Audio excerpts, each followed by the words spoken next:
Olá, meu nome é Vitória. Hoje eu vou demonstrar como funciona a produção capitalista e o problema dos bens públicos. Não esquece do like e de se inscrever no canal. Obrigado. Tentamos demolir o socialismo tanto no campo econômico quanto na esfera moral, tendo reduzido-o a um fenômeno de significado exclusivamente sociopsicológico, ou seja, um fenômeno cuja existência exclui tanto a boa economia quanto a boa moral. Suas raízes foram explicadas em termos de agressão e da influência corruptora que uma política de divide et impera exerce na opinião pública. O último capítulo retorna à economia para desferir os golpes finais no socialismo, ocupando-se da tarefa construtiva de explicar o funcionamento de uma ordem social capitalista como a rival economicamente superior do socialismo e pronta para ser adotada a qualquer momento. Em termos de avaliações dos consumidores,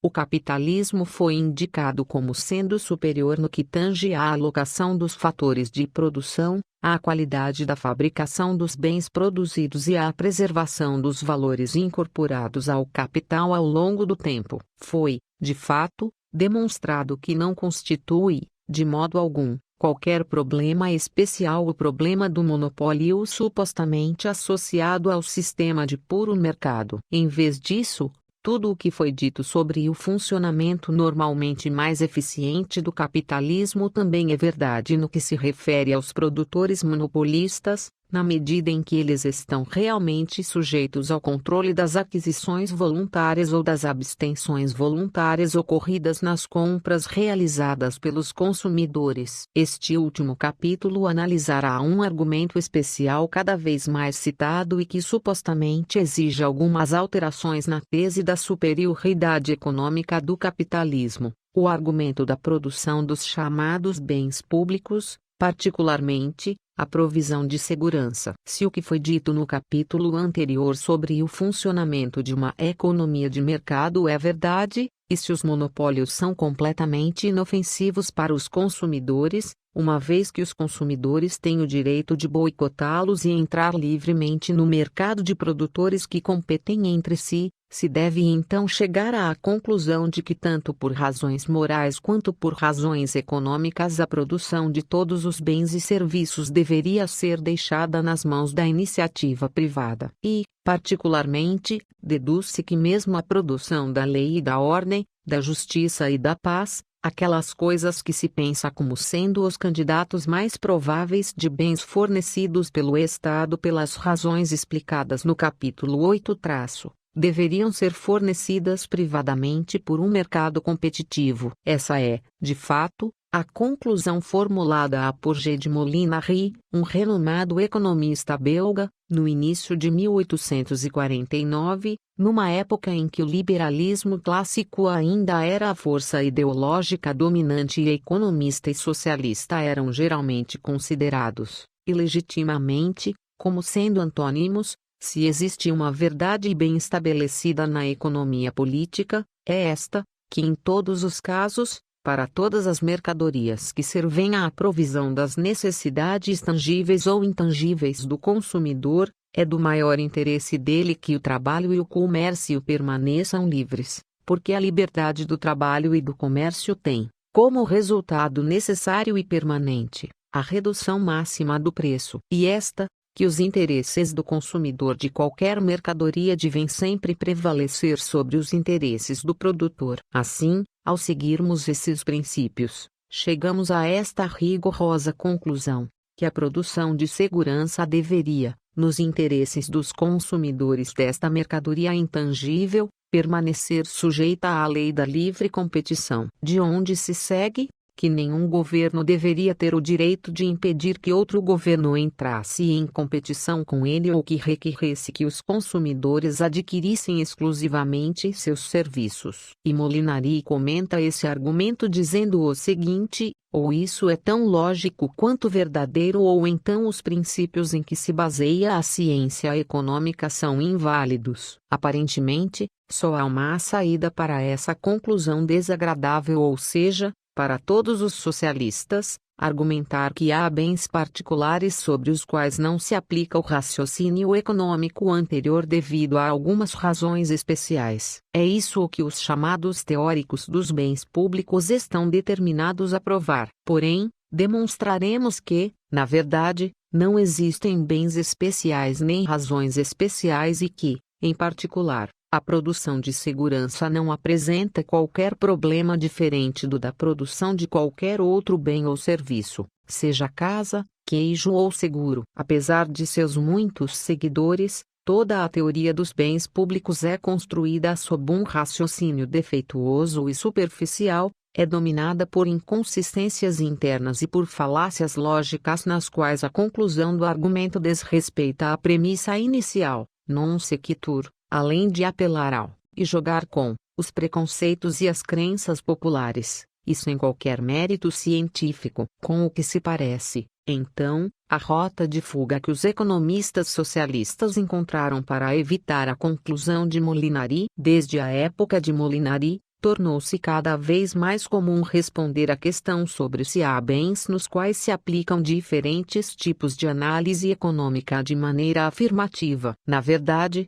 hoje em dia é quase impossível encontrar um único livro-texto de economia que não estabeleça ou enfatize a importância vital da distinção entre bens privados, pelos quais a verdade da superioridade econômica de uma ordem capitalista de produção é geralmente reconhecida, e os bens públicos, pelos quais essa superioridade é geralmente negada. Diz-se que determinados bens e serviços, entre eles a segurança, têm uma característica especial, ou seja, o acesso para usufruí-los não pode estar restrito às pessoas que realmente financiaram a sua produção. Pelo contrário, as pessoas que não os financiaram também podem aproveitar os seus benefícios. Esses bens são chamados de bens ou serviços públicos em oposição aos bens ou serviços privados, que beneficiam exclusivamente as pessoas que realmente pagaram por elas. Argumenta-se que é devido a essa característica especial que os bens públicos não podem ser produzidos pelos mercados ou,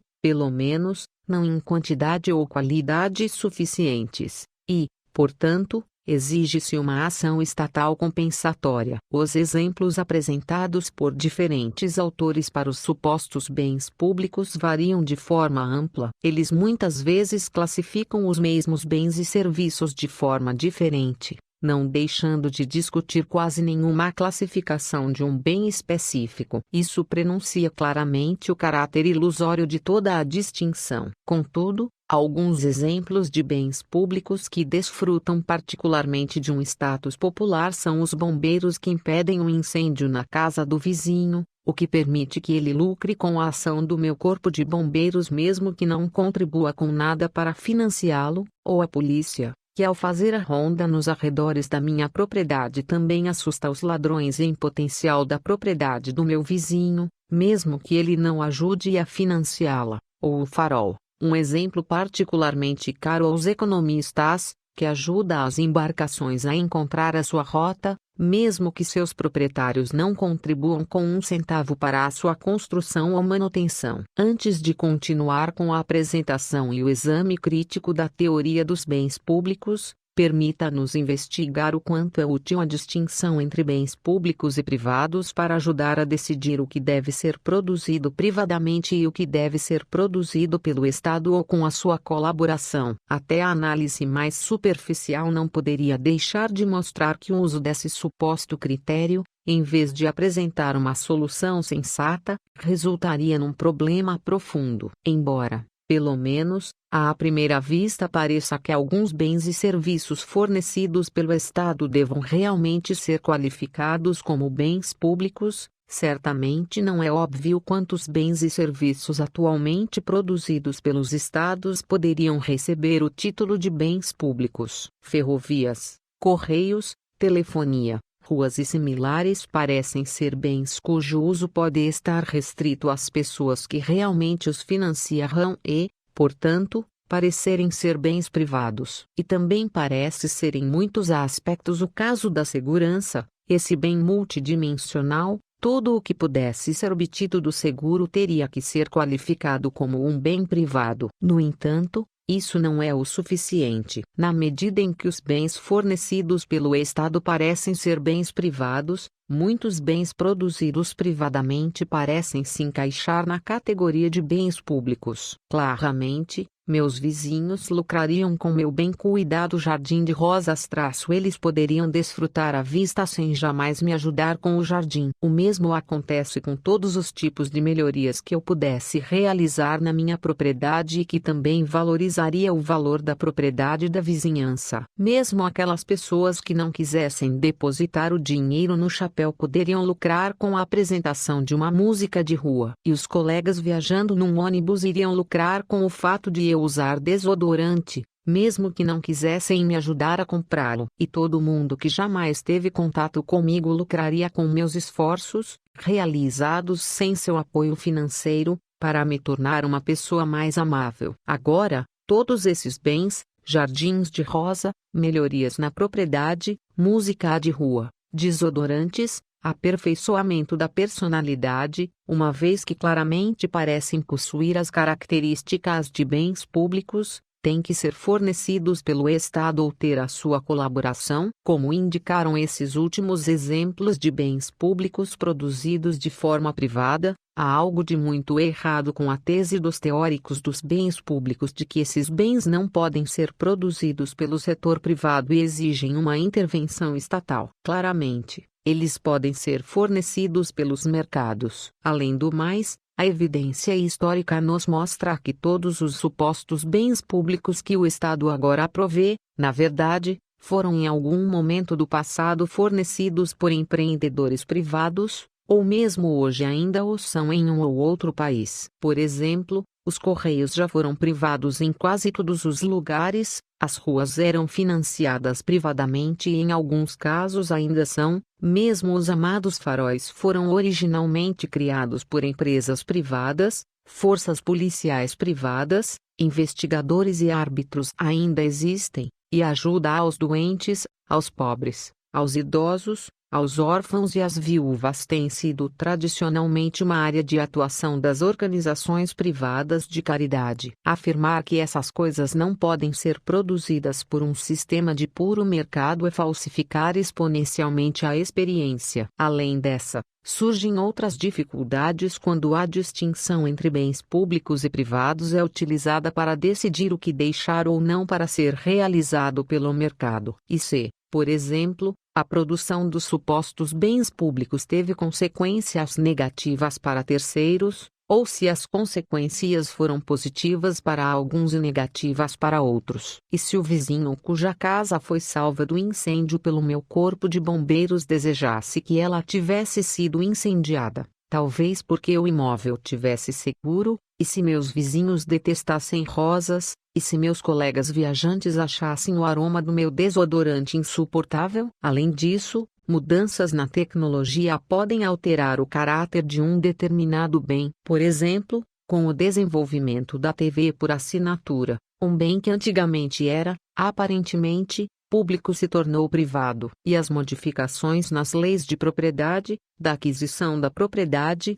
podem ter o mesmo efeito das alterações do caráter público-privado de um bem. O farol, por exemplo, só é um bem público na medida em que o mar é de domínio público não privado. Mas se fosse permitido adquirir pedaços do oceano como propriedade privada, como seria numa ordem social puramente capitalista, como o farol só brilha sobre um território limitado, se tornaria claramente possível excluir os não pagadores de desfrutar dos seus serviços. Deixando esse nível de discussão pouco delineado e olhando mais a fundo para a distinção entre bens públicos e privados, esta acaba sendo uma diferenciação inteiramente ilusória. Não existe uma dicotomia clara entre bens públicos e privados e isso é essencialmente a razão pela qual pode haver tantas discordâncias sobre como classificar determinados bens. Todos os bens são mais ou menos privados ou públicos e podem, e constantemente o fazem,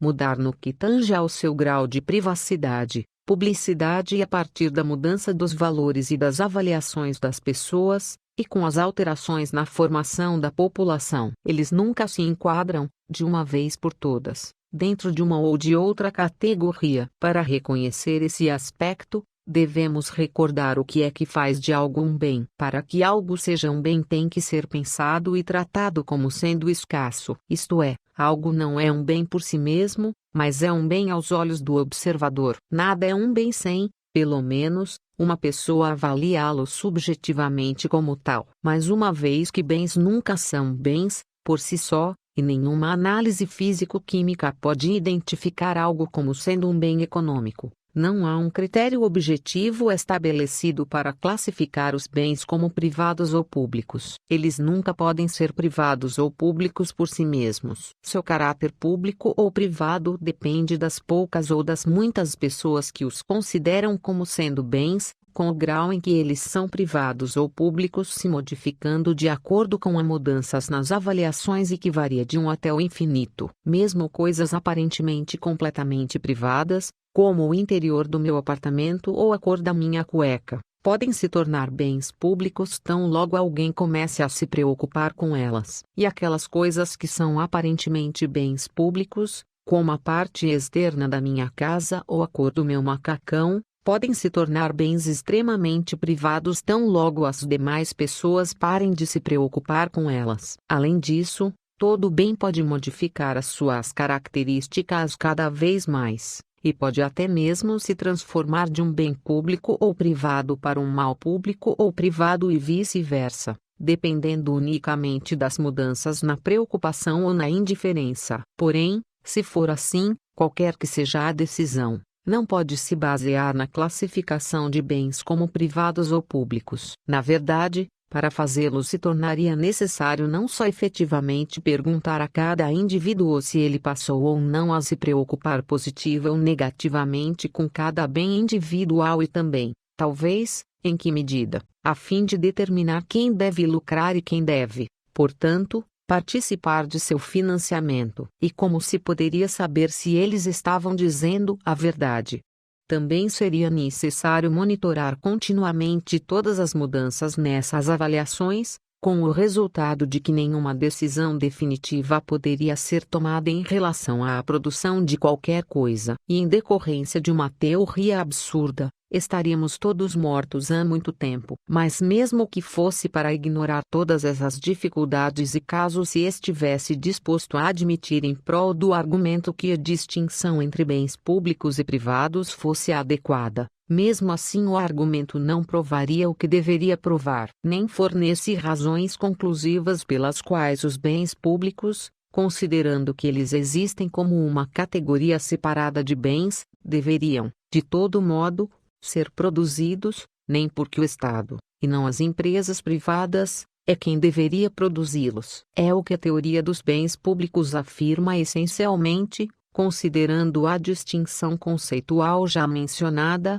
os efeitos positivos dos bens públicos para as pessoas que não contribuem em nada para a sua produção ou financiamento prova que esses bens são desejados. Mas, evidentemente, eles não seriam produzidos, ou, pelo menos, não na quantidade e qualidade suficientes, num livre mercado competitivo, uma vez que nem todos aqueles que lucrariam com a sua produção contribuiriam financeiramente para viabilizá-la. Portanto, para produzir esses bens, que são, evidentemente, desejados, mas que não seriam produzidos de outra maneira, o Estado deve intervir e ajudar na produção. Esse tipo de raciocínio, que pode ser encontrado em quase todo livro-texto de economia, sem excluir os ganhadores do Nobel, é completamente falacioso por duas razões. Por um lado, para chegar à conclusão de que o Estado tem que prover os bens públicos que de outra maneira não seriam providos, é preciso inserir uma norma clandestinamente dentro da cadeia de raciocínio. Caso contrário, a partir da afirmação de que devido a algumas de suas características especiais, determinados bens não seriam produzidos, nunca se poderia chegar à conclusão de que esses bens deveriam ser produzidos. Mas com a exigência de uma norma para justificar a sua conclusão, os teóricos dos bens públicos abandonaram claramente os limites da economia como uma ciência positiva isenta de juízos de valor. Werth Frey. Pelo contrário, eles transgrediram a moral e a ética e, portanto, seria de se esperar que apresentassem uma teoria da ética como uma disciplina cognitiva para que pudessem fazer o que fazem de forma legítima, e para que dela extraíssem, de fato, conclusões justificadas. Mas dificilmente se pode enfatizar o suficiente que em nenhum lugar da literatura teórica dos bens públicos é possível encontrar qualquer coisa que se assemelhe vagamente a uma teoria cognitiva da ética. Assim, deve-se demonstrar desde o começo que os teóricos dos bens públicos estão fazendo mau uso de qualquer que seja o prestígio que eles tenham como economistas positivos ao se pronunciarem a respeito de assuntos sobre os quais, como indicam seus trabalhos escritos, eles não têm autoridade alguma. Mas, talvez, será que eles tropeçaram por acidente em algo correto sem alicerçá-lo numa teoria moral elaborada? Torna-se evidente que nada poderia estar mais longe da verdade tão logo se formule explicitamente a norma que seria necessária para se chegar à conclusão mencionada anteriormente sobre o Estado ter que ajudar no fornecimento dos bens públicos. A regra exigida para se chegar a essa conclusão é a seguinte: toda vez que for possível, de alguma forma, provar que a produção de um determinado bem ou serviço teve como resultado um efeito positivo sobre alguém, mas que de modo algum seria produzido, ou que não seria produzido em quantidade e qualidade específicas, a menos que outros participassem de seu financiamento, então, o uso da violência agressiva é autorizado contra essas pessoas, tanto direta quanto indiretamente com o auxílio do Estado, e essas pessoas podem ser obrigadas a entrar na divisão do pagamento dos encargos financeiros necessários. Não é preciso dizer muito para mostrar o caos resultante da implementação dessa regra, o que equivale a dizer que todo mundo pode agredir todo mundo sempre que sentir vontade. Além disso, já deveria estar suficientemente claro desde a discussão do problema da justificação das afirmações normativas, capítulo 7, que essa regra jamais poderia ser justificada como uma regra justa. Para argumentar dessa forma e buscar um acordo para esse argumento é preciso pressupor que, ao contrário do que diz a regra, a integridade de todos como unidade de tomada de decisão fisicamente independente está assegurada. Mas a teoria dos bens públicos falha não só por causa do raciocínio moral equivocado contido nela. Até mesmo o raciocínio econômico utilitarista contido no argumento acima é descaradamente equivocado. Como afirma a teoria dos bens públicos, é bem melhor ter os bens públicos do que não tê-los, embora não se deva esquecer que não existe nenhuma razão a priori para que isso seja inevitavelmente assim, o que acabaria agora mesmo com o raciocínio dos teóricos dos bens públicos. Pois é claramente possível, e realmente reconhecido como um fato, que os anarquistas que abominam enormemente a ação do Estado prefeririam não ter os bens públicos a tê-los fornecidos pelo Estado. Em todo caso, mesmo que o argumento tenha sido admitido até agora, pular da afirmação de que os bens públicos são desejados para a afirmação de que eles deveriam, por essa razão, ser fornecidos pelo Estado não é nada conclusivo, pois esta não é, em hipótese alguma, a escolha com a qual se é confrontado, uma vez que o dinheiro ou outros recursos devem ser retirados dos usos alternativos possíveis para financiar os bens públicos supostamente desejáveis.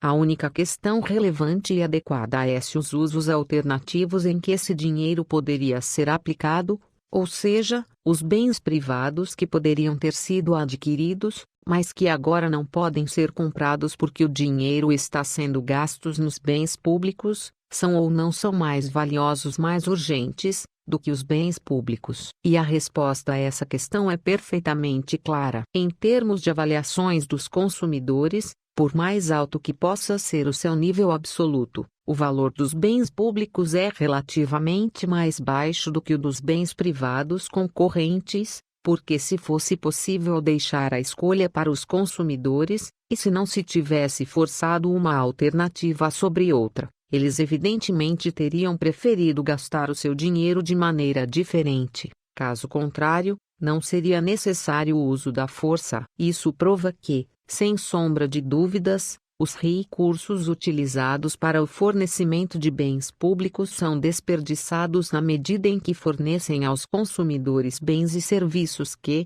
na melhor das hipóteses, são de importância secundária. Em resumo, mesmo que se admita que existam bens públicos que possam ser claramente diferenciados dos bens privados, e mesmo que se admita que um determinado bem público tem que ser útil, os bens públicos continuariam a competir com os bens privados. E há somente um método para descobrir se eles são ou não desejados de forma mais urgente e em que medida, ou, mutatis mutandis, se, e em que medida, a sua produção seria desenvolvida às custas da não produção ou da redução da produção dos bens privados que são mais necessários e urgentes, tudo sendo fornecido pela livre concorrência entre empresas privadas. Portanto, ao contrário da conclusão a que chegaram os teóricos dos bens públicos, a lógica nos obriga a aceitar o resultado de que somente um sistema de puro mercado pode salvaguardar a racionalidade, do ponto de vista dos consumidores,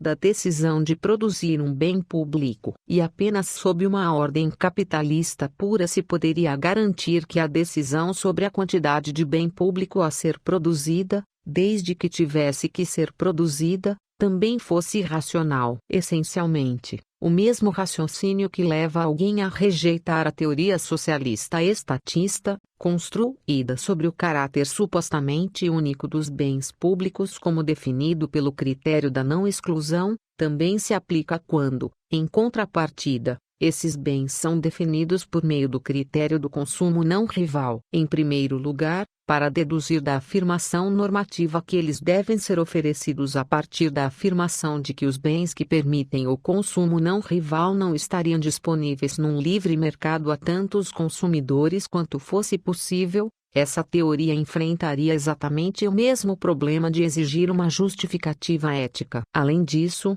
o raciocínio utilitário também está descaradamente equivocado. Raciocinar, como os teóricos dos bens públicos fazem, que a prática do livre mercado de excluir os aproveitadores de desfrutar os bens que permitiriam o consumo não rival ao custo marginal zero indicaria um nível subótimo de bem-estar social, e que, portanto, exigiria uma ação estatal compensatória, é equivocado por duas razões relacionadas. A primeira é que o custo é uma categoria subjetiva e nunca pode ser medida objetivamente por qualquer observador externo. Consequentemente, afirmar que os aproveitadores adicionais poderiam ser admitidos sem custo é totalmente inadmissível. Na verdade, se os custos subjetivos de admitir mais consumidores sem qualquer cobrança fossem realmente iguais a zero, o proprietário ou produtor privado do bem em questão assim o faria. Se ele não o faz, isso mostra que,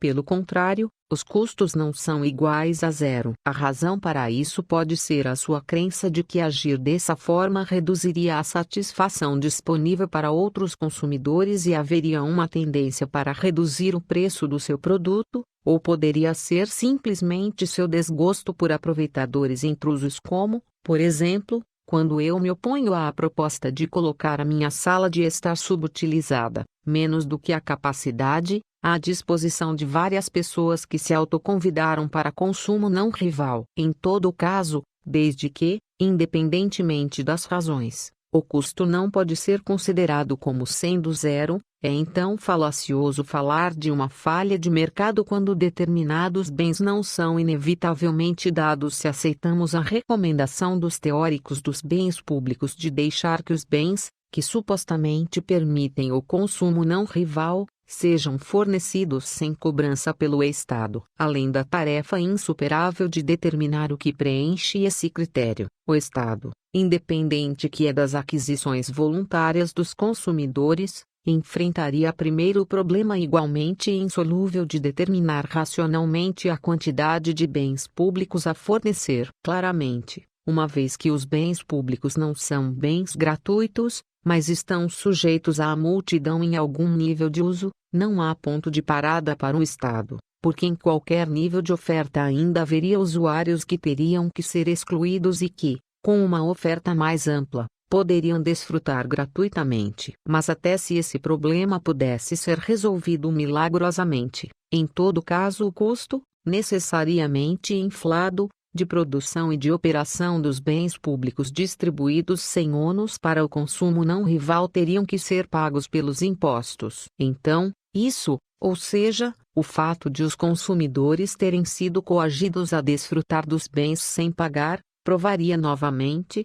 sem sombra de dúvidas, que do ponto de vista dos consumidores esses bens públicos também são inferiores no valor em relação aos bens privados concorrentes que eles agora não podem mais adquirir. Seria necessário nada mais nada menos do que uma revolução semântica de dimensões verdadeiramente orwellianas para se chegar a um resultado diferente. Só se quisesse interpretar um não como sendo realmente um sim, o não comprar de alguém como sendo o preferível que o não comprador comprasse em vez de não comprar, a força como se realmente significasse liberdade, o não contratar como sendo firmar um contrato e assim por diante, para que os teóricos dos bens públicos pudessem provar as suas afirmações. Mas, então, como poderíamos ter certeza de que tais afirmações realmente significam o que parecem significar quando os teóricos dizem o que dizem, e não significam exatamente o oposto,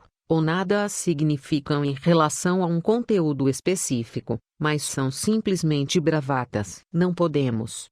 M. Rothbard está completamente certo quando comenta a respeito das tentativas dos ideólogos dos bens públicos de provar a existência das chamadas falhas de mercado devido à não produção ou a uma produção quantitativa ou qualitativamente deficiente dos bens públicos. Segundo escreveu Rothbard, essa perspectiva deturpa completamente a forma pela qual a ciência econômica assegura que a ação no livre mercado é sempre ótima. É ótima, não do ponto de vista das visões de ética individual de um economista, mas a partir das ações voluntárias livres de todos os participantes e atendendo às necessidades manifestadas livremente pelos consumidores. Por essa razão, a intervenção do governo afastará sempre e necessariamente os indivíduos desse ponto ótimo. De fato, os argumentos que supostamente provam as falhas de mercado não são nada mais do que absurdos, despidos de seu disfarce em forma de jargão técnico.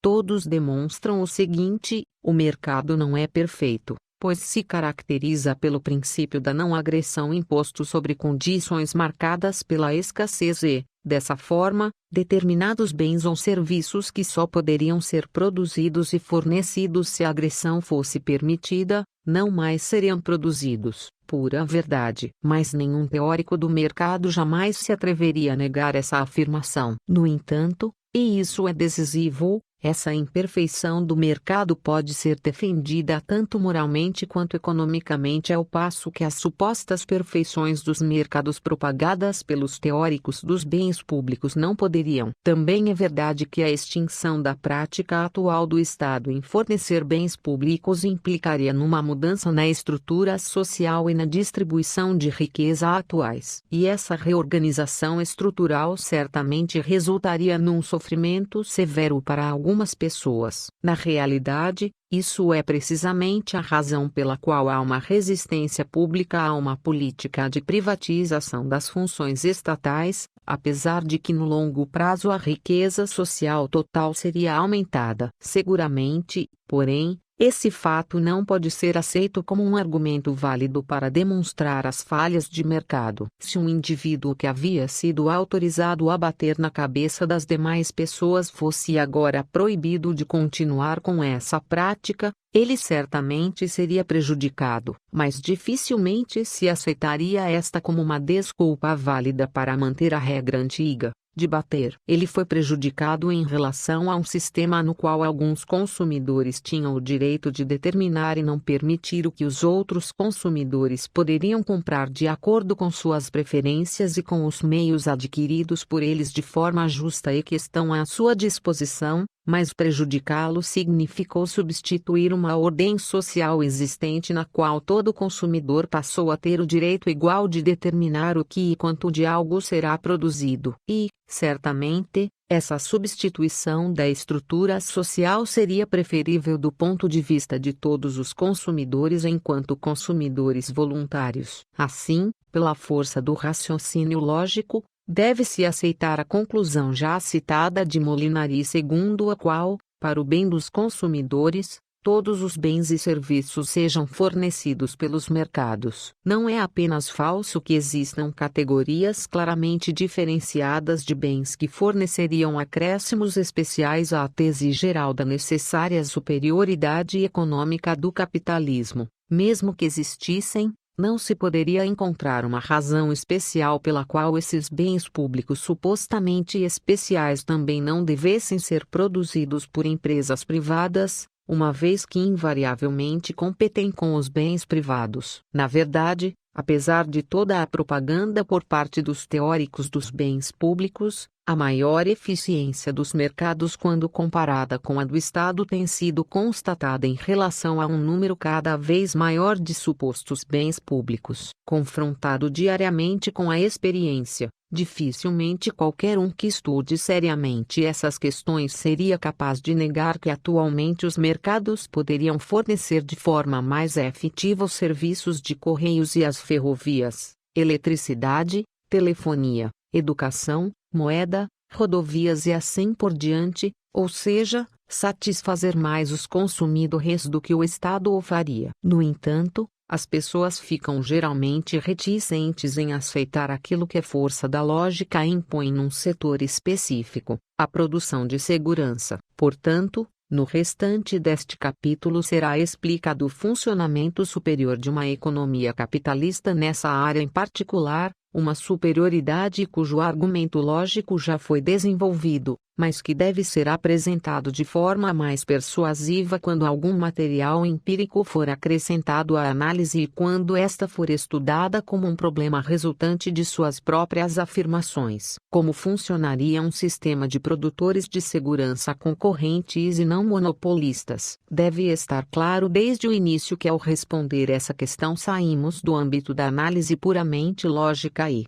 portanto, as respostas devem necessariamente prescindir das certezas, o caráter apodítico das declarações sobre a validade da teoria dos bens públicos. O problema enfrentado é precisamente análogo àquele em que se pergunta como um mercado resolveria o problema da produção de hambúrguer, especialmente se até este momento os hambúrgueres haviam sido produzidos exclusivamente pelo Estado e, consequentemente, não seria possível se basear numa experiência do passado. Só seria possível formular tentativas de respostas. Ninguém seria capaz de saber a estrutura exata da indústria de hambúrguer, quantas empresas concorrentes seriam criadas, qual importância essa indústria deveria ter quando comparada às outras, com o que os hambúrgueres deveriam se parecer, quantos diferentes tipos de hambúrgueres surgiriam no mercado e quantos, talvez, desaparecessem pela falta de demanda,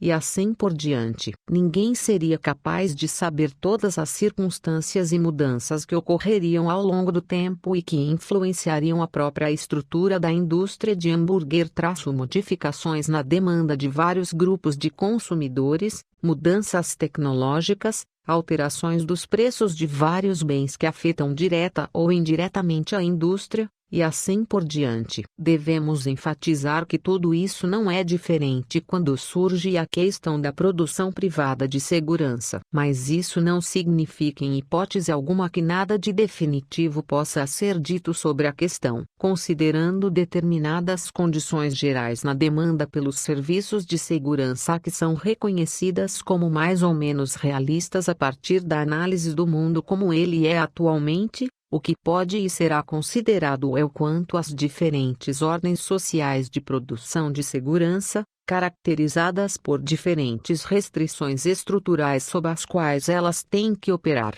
irão responder de maneira diferente. Permita-nos primeiro analisar as especificidades da produção de segurança monopolista estatal, pois pelo menos neste caso é possível se valer de uma ampla evidência sobre a validade das conclusões a que se chegou, e depois compará-la àquilo que se pode esperar se esse sistema for substituído por um sistema não monopolista. Mesmo que a segurança seja considerada um bem público, terá que competir com outros bens na alocação dos recursos. O que é gasto em segurança não pode mais ser utilizado com outros bens que também podem aumentar a satisfação do consumidor. Além disso, a segurança não é um bem único e homogêneo, mas é constituída de muitos elementos e aspectos. Não se trata somente de prevenção, identificação e compulsão, mas também de prover segurança contra ladrões, estupradores, poluidores, desastres naturais e assim por diante. Além do mais,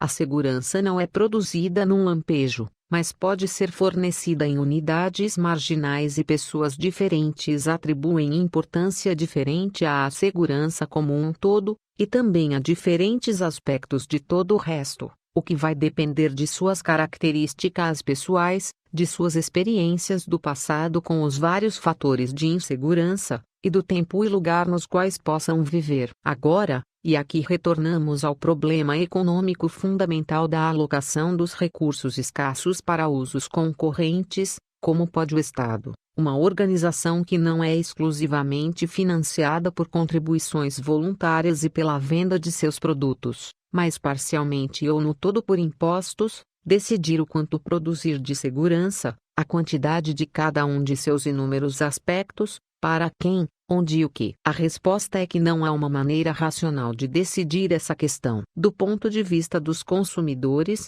a sua resposta às demandas de sua segurança deve ser considerada arbitrária. Precisamos de um policial e de um juiz onde 100 mil de cada um deles. Eles devem receber os $100 ou os $10 mil por mês. Independentemente de quantos houver, os policiais devem dedicar mais tempo fazendo a ronda das ruas, perseguindo assaltantes, recuperando bens roubados ou vigiando os praticantes de crimes sem vítimas, como a prostituição, o uso de drogas e o contrabando. E os juízes devem dedicar mais tempo e energia cuidando de divórcios, infrações de trânsito, furtos, assassinatos ou conflitos relacionados a casos de antitrust. Claramente, todas essas questões devem ser respondidas de algum modo, porque assim como há escassez e não vivemos no jardim do Éden, o tempo e o dinheiro gastos em uma coisa não podem ser gastos em outra. O Estado também tem que responder essas questões, mas qualquer que seja a forma que responda, responderá sem estar sujeito ao critério do lucro e prejuízo. Portanto,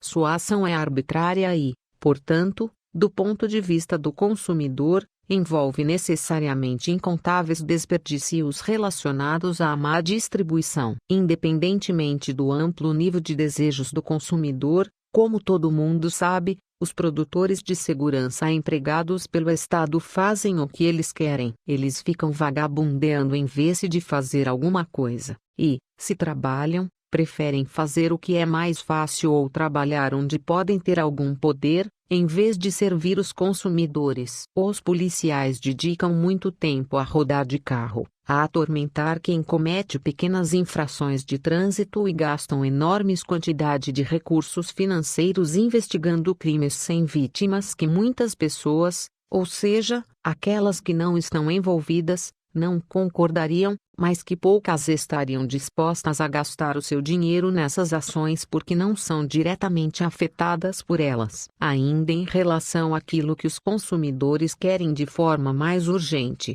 a prevenção de crimes graves, ou seja, com vítimas, a identificação e punição efetiva desse tipo de criminoso, a recuperação dos bens roubados e a garantia de que as vítimas dos crimes sejam compensadas pelos agressores. Os policiais são notoriamente ineficientes, apesar das alocações orçamentárias cada vez mais altas. Além disso, e aqui retornamos ao problema da qualidade mais baixa da produção, com determinadas alocações, pois o que quer que a polícia ou os juízes estatais façam, da maneira arbitrária, como tem que ser, uma vez que seus rendimentos são mais ou menos independentes das avaliações dos consumidores dos respectivos serviços que executam, eles tenderão a desenvolvê-los de maneira deficiente. E assim observamos a arbitrariedade e a brutalidade policial e a lentidão do processo judicial. Além disso, é impressionante que nem a polícia nem o sistema judicial ofereçam aos consumidores qualquer coisa que vagamente se assemelhe a um contrato de serviço no qual se estabeleceria em termos inequívocos para informar ao consumidor qual procedimento seria posto em prática numa situação específica. Em vez disso, ambos atuam num vácuo contratual que ao longo do tempo permite à polícia e ao judiciário alterar arbitrariamente as suas regras de procedimento e que também explica o fato verdadeiramente ridículo de que a resolução dos conflitos entre policiais e juízes, de um lado, e os cidadãos, de outro, não é atribuída a um terceiro independente, mas a outro policial e a outro juiz que divide com seus empregadores, o governo, o mesmo lado da disputa. Em terceiro lugar, qualquer um que tenha visto as delegacias de polícia e as instâncias do poder judiciário, para não mencionar as prisões, sabe como é verdade que os fatores de produção aplicados na provisão de segurança são utilizados de forma excessiva, são pessimamente mantidos e podem mesmo ser considerados obscenos. Não há motivo para que policiais e juízes satisfaçam os consumidores que sustentam os seus rendimentos. E se,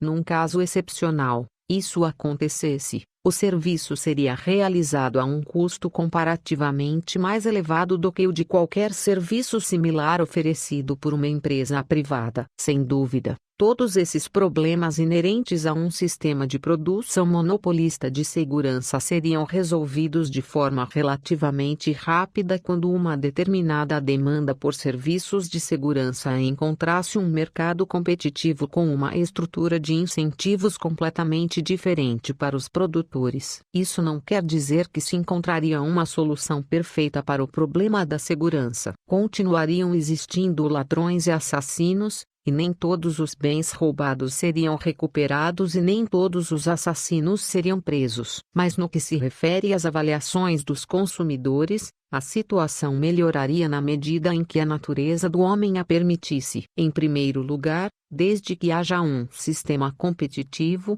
ou seja, desde que os produtores dos serviços de segurança dependam das contratações voluntárias dos consumidores, a maioria das quais provavelmente tomaria a forma de contratos de serviços e de seguros acordados antecipadamente a qualquer ocorrência real de insegurança ou agressão, nenhum produtor poderia aumentar seu rendimento sem melhorar os serviços ou a qualidade do produto da forma como são percebidos pelos consumidores. Além disso, todos os produtores de segurança considerados em conjunto não poderiam reforçar a importância de sua empresa em particular a menos que, por qualquer que seja a razão, os consumidores realmente começassem a avaliar a segurança como um bem mais valioso do que os outros, assegurando dessa forma que a produção de segurança nunca e em nenhum lugar seria desenvolvida às custas da não produção ou da redução da fabricação, digamos, de queijo como um bem privado concorrente. Além do mais, os produtores dos serviços de segurança teriam que diversificar as suas ofertas num nível considerável por causa da demanda altamente diversificada pelos produtos de segurança entre os milhões de consumidores existentes. Diretamente dependente do apoio voluntário do consumidor, eles seriam imediatamente prejudicados financeiramente se não reagissem adequadamente aos vários desejos ou mudanças nos desejos dos consumidores. Assim, todo consumidor teria uma influência direta, ainda que pequena, sobre a fabricação de bens que surgissem ou desaparecessem do mercado. Em vez de oferecer um pacote de segurança padronizado para todo mundo, como é a característica da política de produção estatal, surgiriam no mercado uma grande variedade de pacotes de serviços. Eles seriam criados sob medida para as diferentes necessidades de segurança para pessoas diferentes, levando em consideração as diferentes ocupações, os diferentes comportamentos de risco, as diferentes coisas a serem protegidas e seguradas, e as diferentes localizações geográficas e restrições de tempo. Mas isso não é tudo. Longe disso. Além da diversificação, o conteúdo e a qualidade dos produtos também seriam aprimorados. Não apenas melhoraria imediatamente o tratamento dos consumidores pelos empregados das empresas de segurança, como desapareceriam imediatamente a atitude do não dou a mínima, a arbitrariedade e até mesmo a brutalidade, a negligência e a lentidão dos atuais sistemas policial e judiciário. Uma vez que eles seriam dependentes do apoio voluntário do consumidor, qualquer problema relacionado a maltratamento, grosseria ou inaptidão poderiam custar os seus empregos. Além disso, a peculiaridade anteriormente mencionada, a de que a resolução dos conflitos entre o cliente e o seu fornecedor do serviço é invariavelmente atribuída ao julgamento do fornecedor, não do cliente, quase certamente não seriam mais registrados, e a arbitragem dos conflitos por partes independentes se tornaria um negócio padrão oferecido pelos produtores de segurança. Porém, ainda mais importante, a fim de atrair e manter os consumidores, os produtores desses serviços teriam que oferecer contratos que permitiriam ao consumidor saber o que ele estivesse comprando e habilitá-lo a fazer uma reclamação válida e intersubjetivamente determinada, caso o desempenho real do produtor de segurança descumprisse as obrigações acordadas. E mais especificamente, à medida em que não são contratos de serviços individualizados onde o pagamento é feito pelos consumidores para cobrir exclusivamente os seus próprios riscos, mas, em vez disso, contratos próprios de seguro que levassem em consideração a conjunção de seus próprios riscos com os de outras pessoas. Ao contrário da prática estatista vigente, a maioria desses contratos certamente não mais teriam qualquer esquema redistributivo deliberadamente construído para favorecer um grupo de pessoas em detrimento de outro. Caso contrário, se qualquer pessoa sentisse que o contrato oferecido a obrigaria a pagar pelas necessidades e riscos específicos de outras pessoas, fatores de possível insegurança, ou seja, que ela não entendeu como sendo aplicável ao seu próprio caso ela simplesmente se recusaria a assiná-lo ou interromperia o pagamento. Mesmo que tudo isso tenha sido dito, a questão que inevitavelmente vem à tona é a seguinte: um sistema competitivo de produção de segurança não resultaria necessariamente num conflito social permanente, no caos e na anarquia. Há vários pontos a serem tratados sobre essa suposta crítica. Em primeiro lugar, deve ser observado que essa impressão não estaria em hipótese alguma de acordo com a evidência empírica histórica. Sistemas de instâncias judiciárias concorrentes existiram em diversos lugares, como na antiga Irlanda ou na época da Liga Hanseática, antes da chegada do moderno Estado-nação, e, tanto quanto sabemos, funcionavam muito bem. A julgar pelo índice de criminalidade da época, crime per capita, a polícia privada do Velho Oeste, que, a propósito, não era tão selvagem como alguns filmes insinuam, era relativamente mais bem-sucedida do que a polícia estatal de hoje. E voltando à experiência e aos exemplos contemporâneos, existem até hoje milhões de contatos internacionais, contatos de comércio e de viagem, e, certamente, parece ser um exagero dizer, por exemplo, que há mais fraude, mais crime, mais quebra de contrato na esfera internacional do que nas relações domésticas nos países. E isso é assim, é preciso observar, sem que haja um grande produtor de segurança monopolista e legislador. Finalmente, não se deve esquecer que mesmo hoje num grande número de países há vários produtores de segurança privada que atuam paralelamente ao Estado, investigadores particulares e os das seguradoras e árbitros privados. Em relação ao seu trabalho, a impressão parece confirmar a tese de que eles são mais, não menos, bem-sucedidos em resolver os conflitos sociais do que os seus análogos públicos. Porém, essa evidência histórica está enormemente sujeita à disputa, particularmente, sobre se qualquer informação geral pode ser derivada daquela. No entanto, Também há razões sistemáticas que mostram por que o receio manifestado na crítica já mencionada não é bem fundamentado. Por mais paradoxal que isso possa parecer à primeira vista, isso ocorre porque estabelecer um sistema competitivo de produtores de segurança significa construir uma estrutura de incentivos institucionalizada para produzir uma ordem legal e o cumprimento da lei que incorpore o mais alto grau possível de consenso a respeito da questão da resolução de conflito e, consequentemente, isso tende a gerar menos, em vez de mais, distúrbios sociais e conflitos do que sob a proteção monopolista. Para entender o que acabei de mostrar é necessário adotar uma análise mais detalhada na única situação típica que preocupa o cético e o permite a acreditar na virtude superior de uma ordem organizada monopolisticamente na produção de segurança. Este é o caso quando emerge um conflito entre A e B, ambos segurados por diferentes empresas, que não podem chegar a um acordo imediato em relação à validade das reivindicações em conflito apresentadas por seus respectivos clientes. Não haveria problema se esse acordo fosse fechado ou se ambos os clientes fossem segurados por uma mesma empresa. Pelo menos, o problema não seria de forma alguma diferente daquele que emergisse sob um monopólio estatista. Tal situação não resultaria sempre num confronto armado. Isso seria altamente improvável. Em primeiro lugar,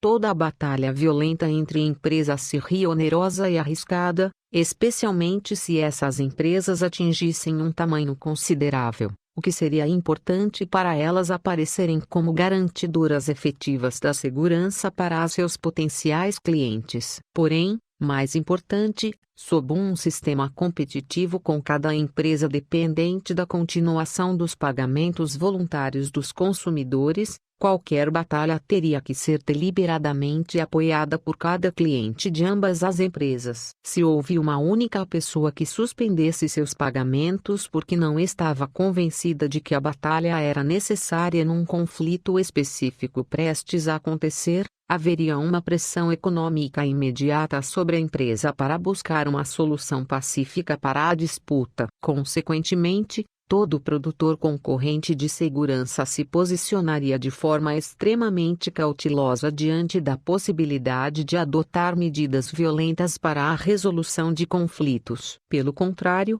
na medida em que o que os consumidores querem é uma resolução pacífica para o conflito, cada um dos produtores de segurança iria o mais longe possível para adotar medidas pacíficas para seus clientes e determinar antecipadamente, para que todos soubessem, o processo de arbitragem ao qual estaria disposto a se submeter e aos seus clientes em caso de uma discordância sobre a avaliação das reivindicações em conflito. E como esse esquema só poderia parecer aos clientes de empresas diferentes como realmente eficiente se houvesse um acordo entre elas a respeito dessas medidas de arbitragem, um sistema legal que governasse as relações entre empresas e que fosse universalmente aceito pelos clientes de todos os produtores concorrentes de segurança evoluiria naturalmente. Além disso, seria ainda mais intensa a pressão econômica para produzir regras que representassem um consenso sobre como os conflitos devem ser administrados. Sob um sistema competitivo de árbitros independentes,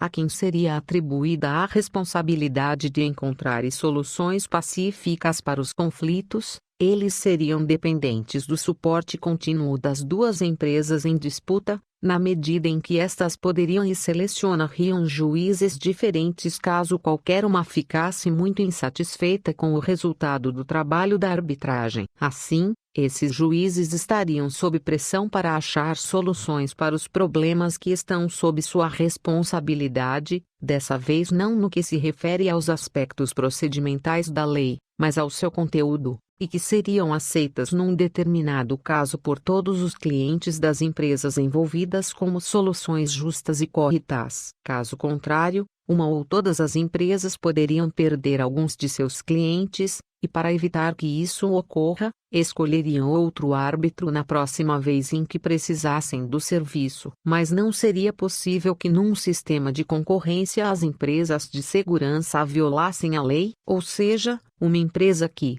financiada por seus clientes, iniciar-se agressão contra outras empresas. Certamente, não há forma de negar que isso seja possível, embora novamente deva ser enfatizado que aqui se está no âmbito da ciência social empírica e ninguém poderia saber com certeza a respeito dessa possibilidade. No entanto, é falaciosa a insinuação tácita de que a possibilidade de uma empresa de segurança violar de algum modo a lei indicaria uma deficiência grave na filosofia e na economia de uma ordem social capitalista pura. Em primeiro lugar, devemos relembrar que todo sistema social, e não menos uma ordem estatista socialista do que uma economia de puro mercado, depende da opinião pública para garantir a sua existência contínua e que uma determinada condição da opinião pública delimita o tempo todo o que pode ou o que não pode ocorrer, o que é mais ou menos provável de acontecer numa determinada sociedade. A situação atual da opinião pública na Alemanha Ocidental,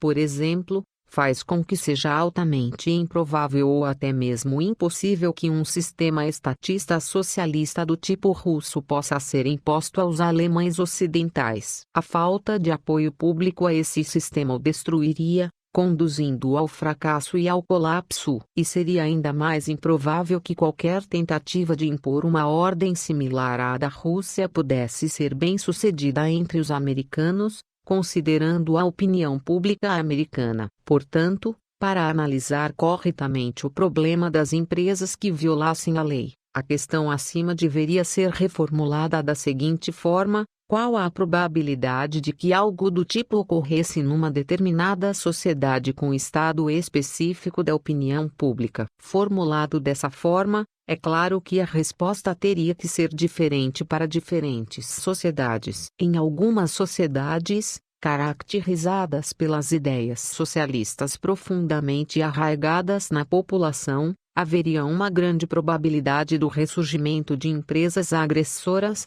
e em outras sociedades, haveria uma chance muito menor de que isso acontecesse. Mas haveria a perspectiva de um sistema competitivo de produção de segurança num determinado caso ser melhor ou pior do que a continuação de um sistema estatal. Permita-nos analisar, por exemplo, os Estados Unidos de hoje. Considere que por um ato legislativo o Estado abolisse a sua função de fornecer segurança recorrendo aos impostos e fosse introduzido um sistema competitivo de produção de segurança. Dado o estado da opinião pública, qual a probabilidade de surgir empresas que violassem a lei e o que aconteceria? Evidentemente, a resposta dependeria das reações da população diante dessa mudança na situação. Portanto, a primeira resposta àqueles que fazem objeções à ideia de um mercado privado de segurança teria que ser: e quanto a você, qual seria a sua reação? Seu temor quanto a empresas violadoras da lei faria com que você firmasse contrato com uma produtora de segurança que tivesse agredido outras pessoas e as suas propriedades? Você continuaria a apoiá-la mesmo que ela tivesse agido dessa forma? Certamente, o crítico ficaria mudo com esse contra-ataque. Mas ainda mais importante do que isso é o desafio sistemático implícito nesse contra-ataque pessoal. Evidentemente, a descrição da mudança na situação significaria uma mudança na estrutura de custo-benefício que todo mundo enfrentaria uma vez que teria que tomar as suas decisões. Antes da introdução de um sistema competitivo de produção de segurança, participar e apoiar a agressão estatal eram atos legalizados. Agora, essa atividade seria ilegal. Consequentemente, dada a sua consciência, que faria com que cada uma de suas decisões parecessem mais ou menos onerosas, ou seja, mais ou menos em sintonia com os seus próprios princípios de comportamento correto, apoiar uma empresa envolvida na exploração de pessoas que não estão dispostas a apoiar deliberadamente as suas ações teria agora um custo muito mais alto do que antes. Considerando esse fato, deve-se considerar que surgiria uma quantidade de pessoas entre elas estão até mesmo aquelas pessoas que, de outra maneira, teriam prontamente concedido o seu apoio ao Estado, que agora gastariam o seu dinheiro para apoiar uma empresa comprometida com um negócio honesto, e que surgiria em todo lugar em que esse experimento social fosse tentado. Em contraste, o número de pessoas ainda comprometidas com uma política de exploração, de ganhos às custas de outros, declinaria. Obviamente, dependeria do estado da opinião pública em que medida os seus efeitos seriam drásticos. No exemplo citado, os Estados Unidos, onde a teoria natural da propriedade é extremamente difundida e aceita como uma ética privada, sendo essencialmente a filosofia libertária a ideologia na qual o país foi fundado e que o permitiu se desenvolver e atingir a sua estatura.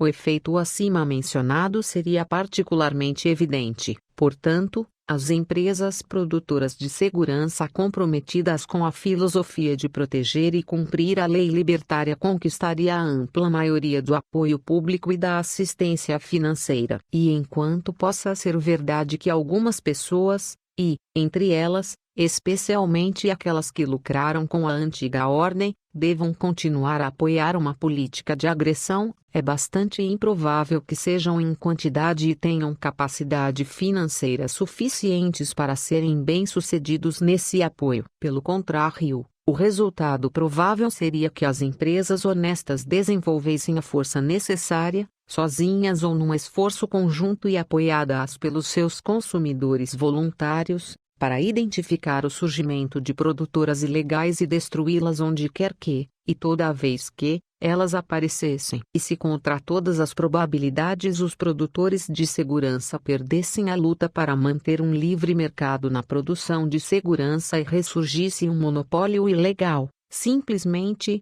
teríamos, de novo, um Estado. Em todo caso, implementar um sistema social puramente capitalista com produtores privados de segurança, um sistema que permitisse a liberdade de escolha, seria necessariamente melhor do que aquele que temos atualmente. Mesmo que essa ordem entrasse em colapso por causa da grande quantidade de pessoas que ainda estivessem comprometidas com uma política de agressão e exploração de outras pessoas, a humanidade teria pelo menos experimentado um glorioso interlúdio. E caso essa ordem sobrevivesse, o que parece ser o resultado mais provável, seria o começo de um sistema de justiça e de prosperidade econômica jamais vistos na história.